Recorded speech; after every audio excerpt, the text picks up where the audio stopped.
આજે તો બાટડા જઈને મિત્રો સાથે બાસ્કેટબોલ રમીને કરી ફૂલ એન્જોય. જય શ્રી રામ મિત્રો. અને હું ને વિષ્ણુ આવ્યા હતા બાટડા. પછી તો આપણે રૂમ ની અંદર કરી નાખો. પરવેશ ને આયા જોયું તો બધા મિત્રો નાસ્તો કરતા હતા. હવે તો બધા મિત્રો કરી નાખો નાસ્તો ને પછી તો આવી ગયા અમે બધા ગ્રાઉન્ડ માં ક્રિકેટ રમવા માટે. પછી તો આવી ગયો આપણો પહેલો દા.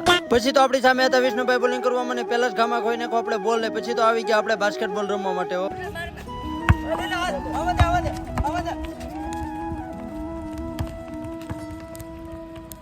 પછી તો બધા મિત્રો બાસ્કેટબોલ રમીને બેસી ગયા લાઈનમાં બેસતા ને પછી તો રૂમમાં આવીને જોયું તો ભાઈ બધા ફ્રી ફાયર રમતા હતા. હવે તો બપોરનું જમવાનું એટલે કે દાળ ને રોટલી આવી જાય. પછી તો બાજુની રૂમમાં આવતા ને મને તો ભાઈ પહેલાની યાદ આવી જાય, કારણ કે અમે પણ 6 જણા રૂમમાં રહેતા હતા. હવે તો પછી બધા મિત્રો જમી લીધું પછી તો થઈ ગયો સુવાનો ટાઈમ. હવે તો બધા મિત્રો જવા લાગ્યા ગામમાં નાસ્તો કરવા માટે. પછી તો આપણે આવી ગયા હેમંતભાઈની દુકાને આવીને નાસ્તો કરીને પછી તો આપણે જવા લાગ્યા પાછા હોસ્ટેલે. પછી તો હોસ્ટેલે આવીને બધા મિત્રો લાઈનમાં બેસીને કરી નાખી પ્રાર્થના.